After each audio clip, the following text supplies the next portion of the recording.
27 अक्टूबर 1962 और 8 अप्रैल 2026।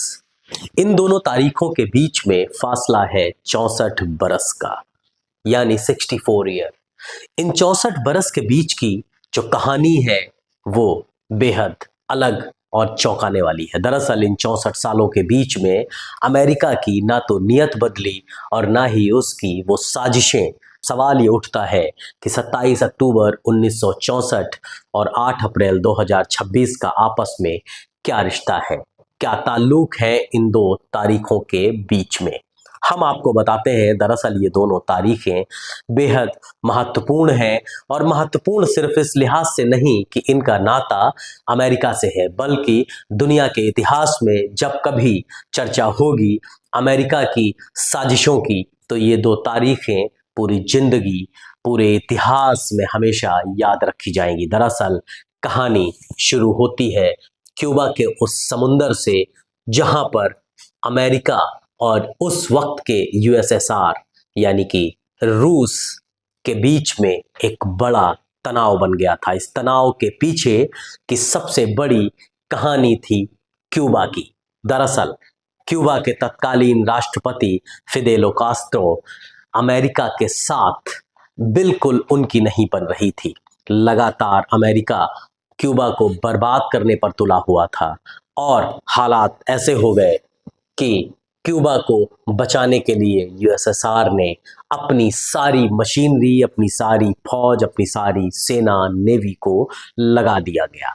ये कहानी 27 अक्टूबर जिसका मैं जिक्र कर रहा हूँ इसलिए बेहद महत्वपूर्ण हो जाती है क्योंकि 27 अक्टूबर का ही वो दिन, 27 अक्टूबर 1962 दिन था शनिवार, जिसको आज भी इतिहास में ब्लैक सैटरडे के नाम से जाना जाता है।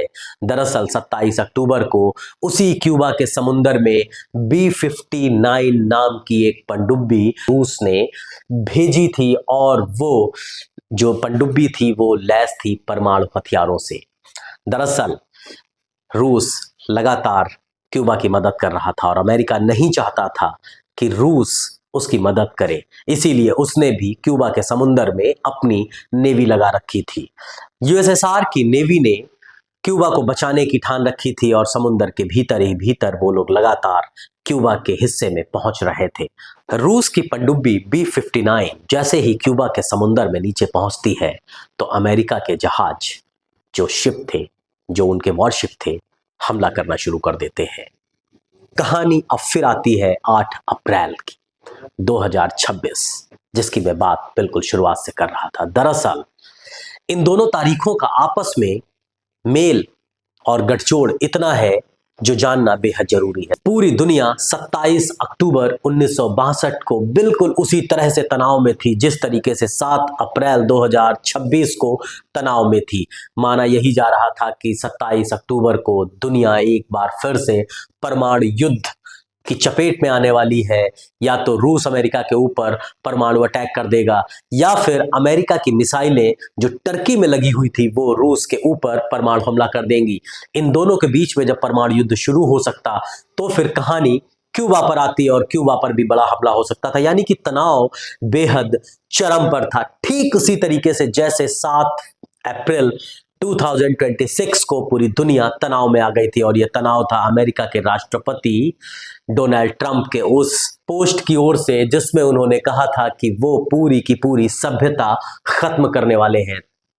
ये दोनों तारीखें इसलिए बेहद महत्वपूर्ण हो जाती हैं क्योंकि जो राजनीतिक, खासतौर से जियोपॉलिटिक्स को जो बेहतर तरीके से समझते हैं और जो वॉर वेटरन है, उनका मानना है कि अमेरिका ये ऐसी साजिशें, इस तरीके की कूटनीति हमेशा से अपनाता आया है क्योंकि उसकी नीयत में खोट था। 27 अक्टूबर 1962 को भी उसने इसी तरीके का माहौल बनाया और पूरी दुनिया में संदेश गया कि परमाणु युद्ध कभी भी हो सकता है, लेकिन ऐसा नहीं हुआ।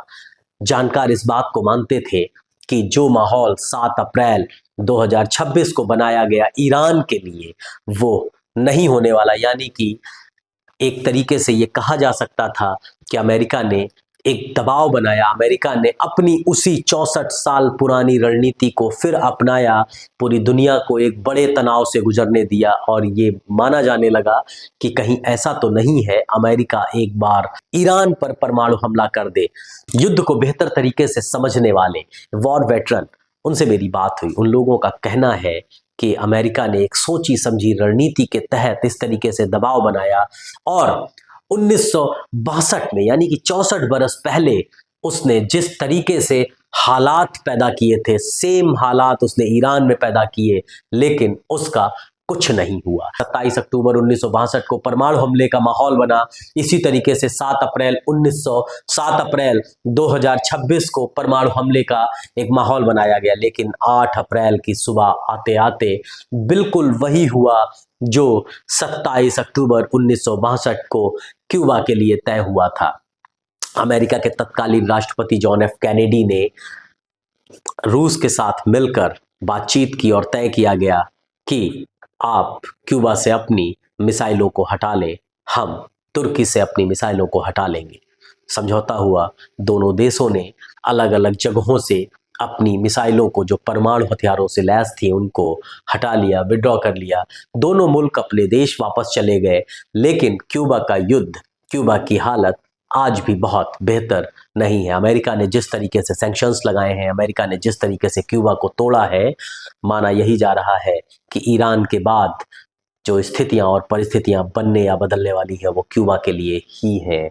जो जियोपॉलिटिकल इश्यूज को बेहतर तरीके से जानते और समझते हैं, वो इस बात से एग्री करते हैं कि आने वाले वक्त में अमेरिका एक बार फिर से क्यूबा के ऊपर कोई बड़े हमले कर सकता है या किसी तरीके से बड़े मामले को अंजाम दे सकता है। रशिया हमेशा से उसके मदद के लिए आगे आया है, इस बार भी वही वहाँ पर माहौल बना हुआ है। हम बात करते हैं ईरान की।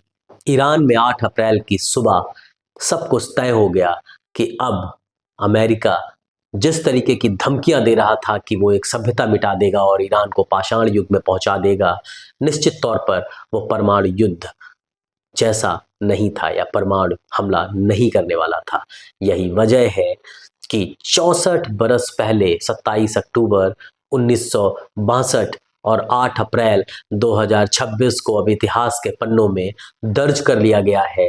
दर्ज इस लिहाज से किया गया है कि अमेरिका की वो गीदड़ भभकी जिसका ईरान ने मुंहतोड़ जवाब दिया और ये बताया कि अगर आप हमारे ऊपर हमला करेंगे तो हम भी कमज़ोर नहीं हैं, आपको देख लेंगे। फिलहाल समझौता 15 दिनों के लिए हुआ है, युद्ध विराम 15 दिनों के लिए हुआ है।